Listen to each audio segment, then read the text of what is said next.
welcome to bringing Jesus back into focus. I'm Christopher John Joseph, a follower of Jesus for 68 years. Born into the Jewish, Christian, Catholic Church, I left when I was 16 or 17 because they were teaching that the Jewish God, Yahweh, a two-headed God, is the same divine loving source of spiritual life that Jesus was at one with, which I knew, of course, was incorrect. So I left, but I always took Jesus with me and his words with me my whole life of love and non-violence. I then studied Buddha's teaching because he was a pacifist, and they weren't teaching that in the Jewish Christian churches, so I left because that was incorrect. But I kept his words with me, and now I've written 2 books, and it's important I share this with everyone because I wanted to correct the mistakes. I never bothered about it, but now I realised after I investigated it, there were a lot of problems being taught, a lot of slander, a lot of perverted understandings, and they have to stop. So I'm contributing my bit to stop slandering Jesus and the loving spiritual life force and his teachings, which are so beautiful.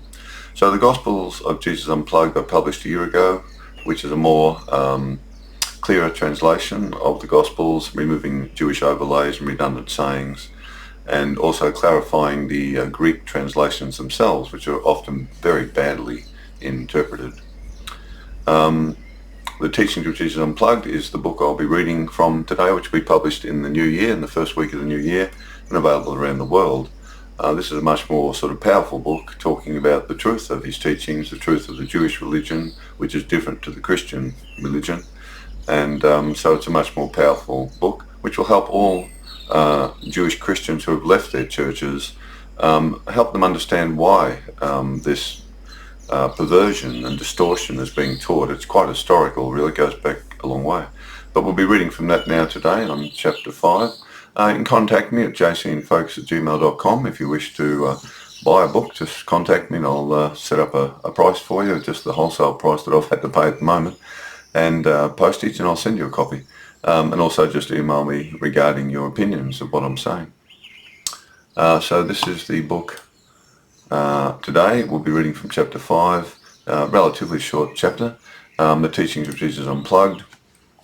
And this is the back of the book. The spiritual teachings of Jesus are a universal calling to all human children on earth to awaken into our spiritual body and true identity of love and non-violence before our dualistic body and mind of the flesh dies and returns to the earth. Only our spiritual body and soul live on. We must prevent the dualistic mind of our earthly body of flesh from controlling us and become at one with our spiritual mind, filled only with the loving life force of our loving spiritual creator. Then our 2 bodies, one made of the earth and one formed of spirit, can be in harmony and at one in purpose to bring the spiritual love and peace of heaven to earth for all children. Only true spiritual children of light and love can enter the heavenly spiritual world. All those children divided within themselves between love and hatred cannot enter. The words of Jesus can awaken and transform us. Too true. Okay, chapter 5, I'll go straight into this now. It's about Jesus. The previous chapter talks about Jesus explaining we all have 2 different bodies. One is spiritual, one is flesh. One dies and rots and stinks, and you can feed that to the vultures. He actually says that in the Gospels, which they all ignore, the Jewish Christian churches. And the other body leaves at the time of death to be taken too near to the spiritual creator. And it says that in the sayings of Jesus, where he says 2 are in a single bed. And that's exactly one of the most powerful statements he made, that you have 2 bodies with you right now, and they separate at the time of death. And your body of flesh does not rise again, but your spiritual body does go to reap what you have sown. So we have to be clean on the inside of the cup. Chapter 5, powerful 2-body events called miracles. So these are the massive examples he gave because he was connected to this heavenly spiritual world, which is a different power. We have to remember that spiritual power is way beyond any material power in this universe. It's a different dimension, if you want to look at it that way in new terminologies. A different energy, if you want to look at it that way, or that word. I like to use it's a different spiritual life force. It's completely different to material. That's why our spiritual body is different. That's why we can't see it while we're in our bodies of flesh. using our eyeballs. So these are the three examples Jesus gave, or four really, but three in this chapter, of the two bodies. Powerful two-body events called miracles. One of the most powerful demonstrations Jesus performed, showing that we all have two different bodies, was to bring, hold on a minute there, there we are. One of the most powerful demonstrations Jesus performed, showing that we all have two different bodies, was to bring the spiritual body back into a dead body of flesh that was miraculously restored and revived through the spiritual life force of our loving Creator in heaven, that was now empowering his fully awoken spiritual body and soul mind of love. Jairus' daughter brought back to life, Mark 5:22. A large crowd had gathered around Jesus, and one of the synagogue officials named Jairus came up to Jesus and fell at his feet. He earnestly implored him, saying, "My young daughter lies at the point of death. Please come and lay your hands upon her, that she may be healed and will live." And Jesus went off with him, and a large crowd followed. In Mark 5:35, while he was still on the way to the house of Jairus, a man from the ruler's house came and said, "Your daughter is dead. Do not trouble the teacher any more." But Jesus heard what the man was saying, and he said to Jairus, "Do not be afraid, but only trust and believe." And when he came to the house, he permitted no one to enter in with him except Peter, John, and James, and the parents of the child. At the house there was a great commotion, with many people wailing loudly and weeping over the girl's death.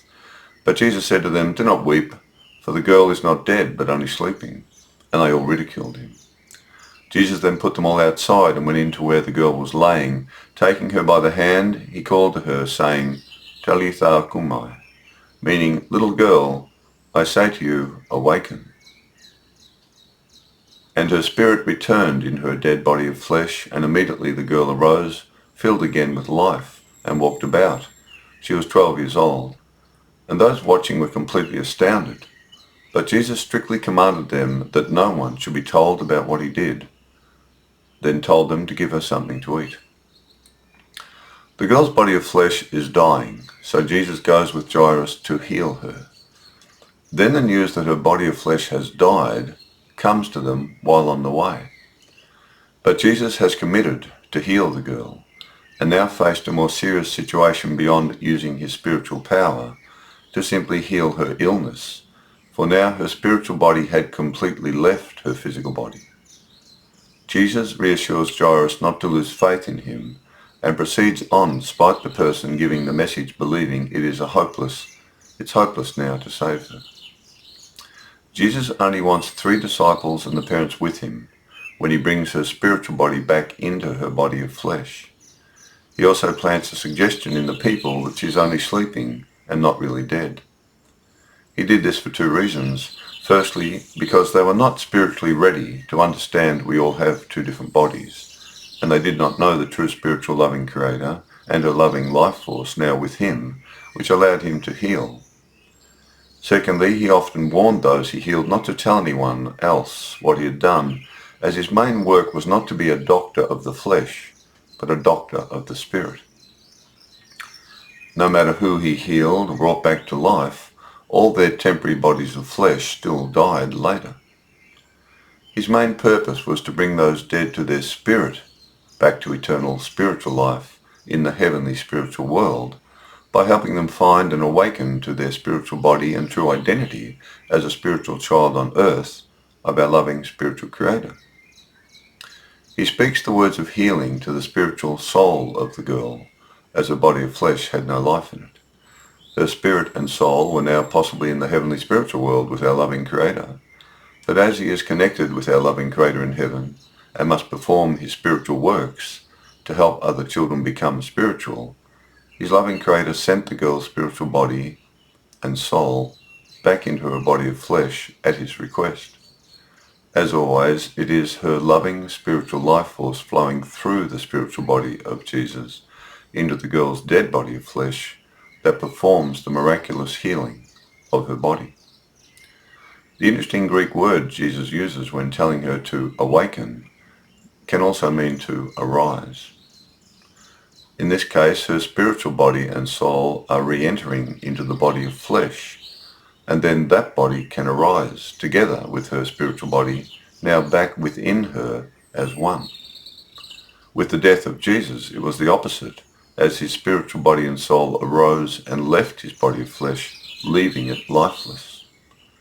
This is what he kept telling the disciples would happen, that his spiritual body would rise again from his dead lifeless body of flesh. His flesh did not need to come back to life, as he was now finally living fully in his spiritual body. Widow of Nain's son brought back to life. Luke 7:11. Jesus went to a city called Nain, and many of his disciples and a crowd went with him. And when he came near the gate of the city, a dead man was being carried out, the only son of his mother, a widow, and a large crowd from the city was with her. And when Jesus saw her, he had compassion on her, and said to her, "Do not weep." Then he came and touched the stretcher the body was on, and those who were carrying it stood still. And he said, "Young man, I say to you, awaken and arise." The dead man sat up and began to speak, and Jesus gave him back to his mother. Then everyone was filled with awe at what Jesus did, and they glorified the loving Creator, saying, "A great prophet has awoken amongst our people." And this report about what Jesus did went throughout Judea and all the surrounding regions. Once again, the Son's spiritual body and soul had left his body of flesh, which was now lifeless. The true life had gone out of him.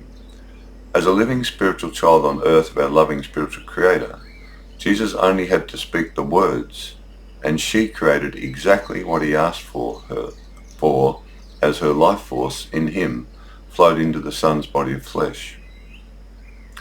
The Son's spiritual body and soul were returned into a miraculously healed body of flesh. Our loving Creator is a spiritual Creator, and her power can alter any material thing on earth.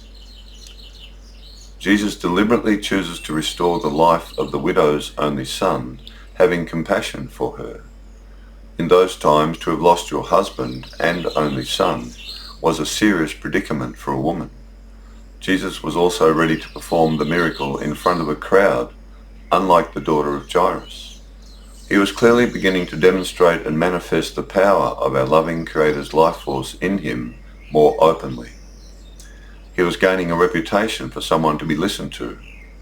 All the miracles were performed so children would seek him out, and then he could teach them how to bring their spiritual bodies and souls alive by giving them his spiritual words from heaven to help awaken them into their true spiritual identity.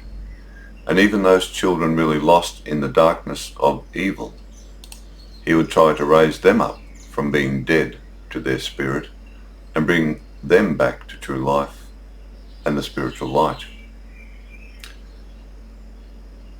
Lazarus brought back to life, John 11. Now a certain man was ill named Lazarus of Bethany, from the village of Mary and her sister Martha. It was Mary who anointed Jesus with ointment and wiped his feet with her hair, whose brother Lazarus was ill. Therefore the sisters sent a message to him, saying, "Master, he whom you love is ill." When Jesus received the message, he said, "This illness will not end in death, but for the glory of our loving spiritual Creator, so that the spiritual child of our loving Creator may also be honoured through it." Now Jesus loved Martha and her sister and Lazarus, but when he heard that he was ill, he remained 2 more days in the place where he was.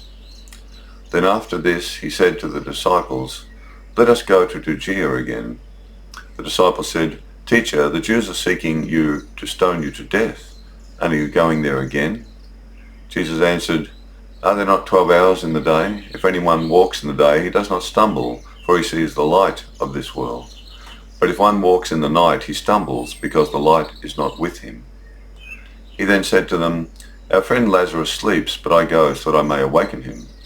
Then the disciples said, "Master, if he sleeps, he will get well." However, Jesus spoke of the death of his body of flesh, but they thought he was speaking about restful sleep. Then Jesus spoke plainly to them, "Lazarus' body of flesh is dead, and I am glad for your sakes that I was not there, so that you may believe. But let us go to him." Then Thomas the twin said to his fellow disciples, "Let us also go, that we may die with him and also be awakened by Jesus."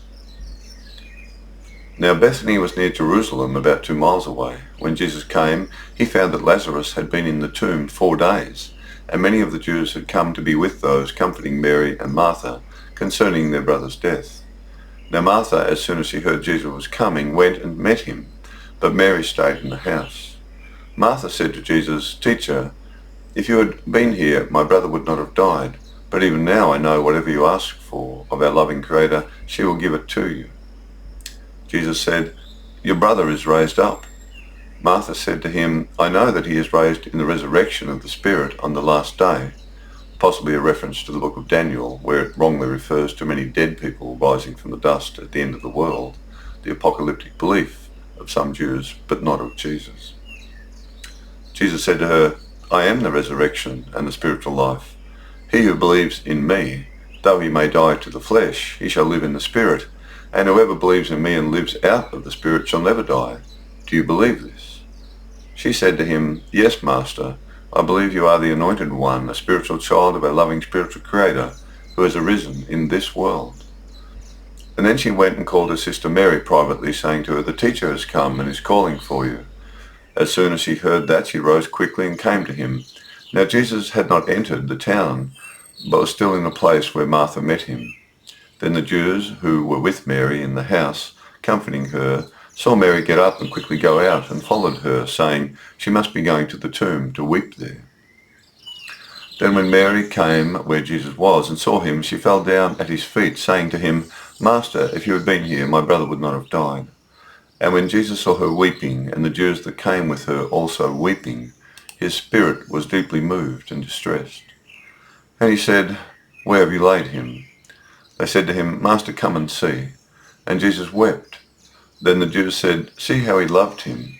And some said, "Could not this man who opened the eyes of the blind also have kept this man from dying?" Then Jesus, deeply moved again in his spirit, came to the tomb.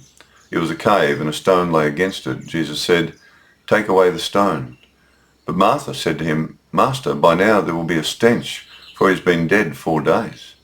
Jesus said to her, "Did I not say to you that if you believed, you will see the glory of the loving spiritual Creator?" Then they took away the stone from the entrance to where Lazarus had been laid. And Jesus lifted up his eyes to heaven and said, "Loving spiritual Creator, I thank you that you listen to me. And I know that you always listen to me, but for the sake of the people standing by, I spoke this aloud, that they may believe that you sent me to them." When he had said these things, he cried out in a loud voice, "Lazarus, come out." And the dead man came out with his hands and feet bound with bandages, and his face wrapped in a cloth. Jesus said, "Unbind him and let him go." Therefore many of the Jews who came to Mary and saw what Jesus had done believed in him. But some of them went to the Pharisees and reported what Jesus had done to them, which upset them, because Jesus was becoming so powerful in spirit that many Jews were now following his new spiritual way of love and ignoring them. We can see a clear escalation again by Jesus, demonstrating the awesome spiritual power of our loving Creator in the heavenly spiritual world. At first, he raised the girl's dead body of flesh back to life within a very short time of dying, with only 5 witnesses, and told them to keep his spiritual power a secret. Then he unexpectedly came upon the son of the widow, whose body of flesh had been dead for a longer time, probably hours, as the Jews usually buried their dead within 8 hours. But he had shifted into performing this miracle in public. Finally, he pushes the limits of bringing a dead, decaying body of flesh back to life after being dead for 4 days in Lazarus. And he deliberately delays going to heal Lazarus, knowing his body of flesh would be dead before he arrives, to perform the miracle for his disciples and those present, to increase their faith in him and our loving spiritual Creator. Jesus again uses the term that Lazarus has fallen to sleep instead of has died, and Jesus is going to awaken him when first talking to his disciples about Lazarus. Jesus knew it was the simplest way to talk to them about the miracle of his spiritual body and soul returning into his healed body of flesh. They take his words literally, and he has to speak more plainly to them that the body of flesh of Lazarus is dead. Even the disciples still did not understand his teachings until after his body of flesh died and he appeared to them in his spiritual body, only. Jesus tells Martha, Lazarus has already risen in spirit.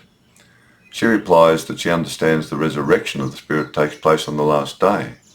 Jesus then reveals to her that he is already resurrected into his spirit and spiritual life, and anyone who believes in his teachings and follows them will also come alive to their spiritual body and true life, which does not die like the body of flesh. And all those who awaken to this have eternal life. This dialogue of Jesus is profound, as he is saying we can all be exactly like him and should strive to be born again into our spiritual body and soul right now, just as he did before our body of flesh dies. At the tomb, Jesus talks aloud to his loving spiritual creator in heaven, so all those present know where the real power to raise Lazarus is coming from, and that he is a true awakened spiritual child of hers and is fully at one with her loving spiritual life force in his spiritual body, now fully alive. He only has to think and speak the words of what he wishes his loving creator to do for him, and she does it in a most spectacular way, due to her loving spiritual power. She can only love and give life and never take it from any of her children. We may seriously damage the gift she has given us, but we can always come back to her and ask her to restore it for us. The spiritual body and soul of Lazarus had left his body of flesh, and it was lifeless. But our loving Creator returned his spiritual body and soul from a spiritual place back into his body of flesh that she had miraculously restored, removing all signs of decay or disease, creating a new healthy living body of flesh for him. She did this simply because a spiritual child of hers on earth, Jesus, asked her to do it for him, so it may be a powerful demonstration of everything he had been teaching about her and spirituality to help those present understand. God is love, love is life. If our spirit is asleep, we need to awaken it. If we have covered it in filth, we need to clean it. So there's the two bodies chapter, the miraculous two bodies chapter, where Jesus performs these miracles of bringing children back to life, their physical bodies. He didn't overdo that. It was incredibly powerful that he did that, but his main purpose was not to be a medical doctor of bodies and set up a clinic where everyone lines up and he heals the leprosy and the blind and the crippled and the lame. He didn't do that, but he had the ability to do it, and the presence of heaven's love in his spiritual body to be able to do it, and for a very good reason. It's a manifestation of heaven on earth. Those miracles are literally a manifestation of heaven on earth through the loving power of the loving spiritual creator flowing through his spiritual body out to his physical body to any children in need. And the miraculous changes in their physicality was to show them there's another much more powerful life force way beyond this material universe and this material little earth world and our little biological bodies. And that beautiful loving life force, which only gives joy and happiness and love and life and health in our spiritual body in heaven, we're never hurt by anything. There's no suffering there, there's no evil there. It's impossible, because you're a spiritual child now of love. So you can't be in evil. It's impossible. There's no foothold. There's no way to get a hold on you. And you're in a world which is only filled with love, with other living beings and creatures that are only love. And the whole world and that universe is spiritual life force. So, of course, to prove that here in the material world to others is difficult. However, if you're a believer, like myself, I've received signs and wonders that have kept me alive while I'm fighting this deadly neurotoxic fungal infection. And there's no doubt I've been helped to stay alive, do this work for sure, to share this truth about Jesus, because I've always loved his words and loved him as love and non-violence. And so it does work in your life if you really connect to heaven. It doesn't mean you're going to live forever in your body. It doesn't always mean you're going to be physically healed either. But what it means is you'll have great confidence that there's life after death. They can see you, and they'll send you signs and little messages and wonders to deepen your belief, to not be worried about dying too much. Pain is horrible. Of course, no one likes to die in agony. Everyone's a bit sort of anxious about that or frightened about that. But that doesn't last anyway, because all our bodies don't last anyway. They're all temporary. So every message, every experience the body can produce is finished once this piece of meat in here stops moving. It's a piece of meat they call the heart muscle. Once that stops moving, this body can't send me any more pain or neurotoxic poisoning of the brain. It can't do it. I've left.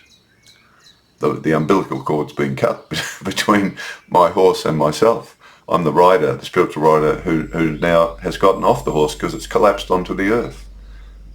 And I'm off the horse, looking at it. And then I'm taken to be near the presence of the Divine Loving One, because spirit returns to spirit and earth returns to earth. So this is the chapter regarding the miracles of bringing children back to life, which of course modern day medicine teaches that's impossible.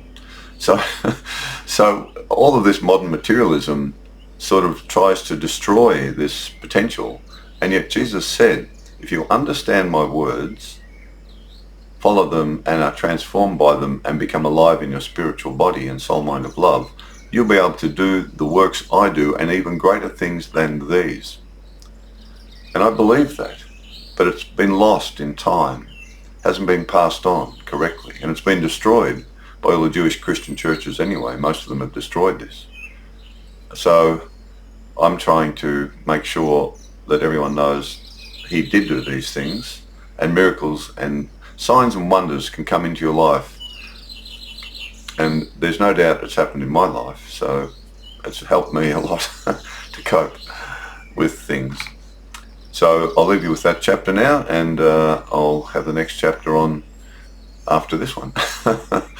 So love your way to heaven, and do your best to become spiritual and bring heaven's love to earth through your physical body, which is coming from heaven into your spiritual body, which has to come alive first, so that you can receive it to share with others. So your primary identity is spiritual. That doesn't die.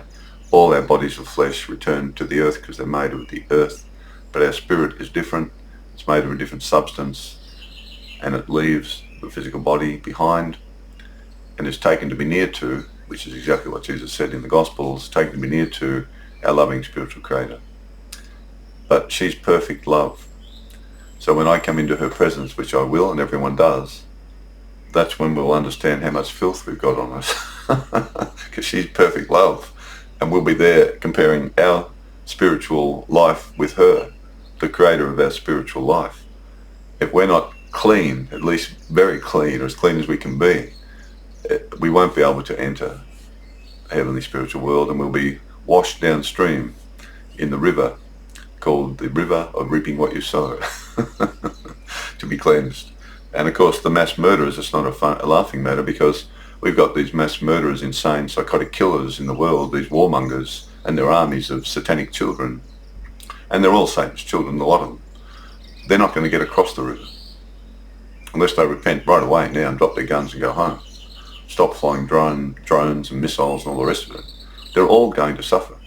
They don't believe, though, in heaven. They don't believe in these spiritual laws. They don't believe in a divine spiritual world of love that's eternal. And they will suffer beyond anything they can ever imagine on this earth, even though they're blowing children's bodies apart with bombs or shooting their bodies apart with guns and bullets. And of course those children are suffering horrific agony, being buried under concrete buildings that have been bombed by satanic children. What they're causing to these other children is going to be nothing compared to what they're heading into. Hell exists. It's not what people think it is. It's a burning realization beyond your physicality in the presence of divine love, and you're covered in stinking filth of murder, and you have to undergo every single murder you've committed to that child. Every death you've caused, that's your death, and you'll experience it as that child did, because the experience of every child who's murdered and killed in war by the murderer, the satanic murderer who killed them, that experience can be simply put into your consciousness, because the divine spiritual creator has a spiritual body in every child in the world and is connected to every child in the world. And so their experiences, their mental experiences, their torture, their suffering, their agony, their death, their fear can then be completely transferred for you to experience. And you will experience it. These warmongers will experience it. They are so ignorant. It's shocking what they're doing. They're going to pay for it. Don't worry, you don't have to kill them. They all die. Anyway, on that more serious note, because it is serious, what's going on in the world is disgraceful. It's just disgraceful. Anyway, peace and love's the only answer. So I'm a pacifist Christian. My bit of the jigsaw puzzle's okay. I hope yours is.